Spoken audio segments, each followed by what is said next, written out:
Maqedonia Veriut synon zero emitime deri në vitin 2050 dhe të bëhet lider rajonal në tranzicionin e energjisë së ripërtretshme. Çka nënkupton kjo?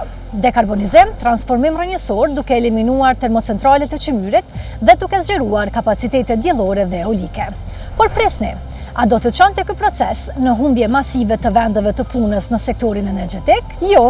Tranzicioni drejt energjisë së ripërtretshme do të thotë ruajtje punëve ekzistuese dhe krijimi pozicioneve të reja në disa sektor energjetik. Vendi Maqedonisë së Veriut e ka nisur këtë tranzicion dhe po reformon sektorin në rajonet e qymyrit.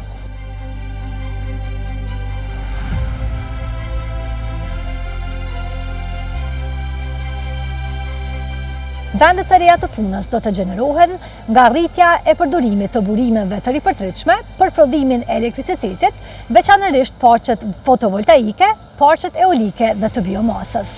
Shtimin e përdorimit të këtyre burimeve për mbrojtje, siç janë pompa termike dhe biomasa.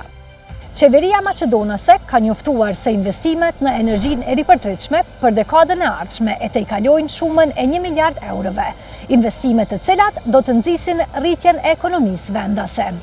Po jo, si mund t'i mbështesni këto zhvillime pozitive? Nëse doni të regjistroheni në universitet, atëherë zgjidhni degën e energjisë së ripërtretshme. Në Maqedoninë e Veriut ka 3 universitete publike që ofrojnë mbi 10 programe në këtë degë. Ndiqni kurse disa mujore dhe certifikoheni. Kurset online për instalimet e paneleve diellore, si dhe mirëmbajtjen e turbinave të erës, ju ndihmojnë që të përftani aftësitë të rëndësishme.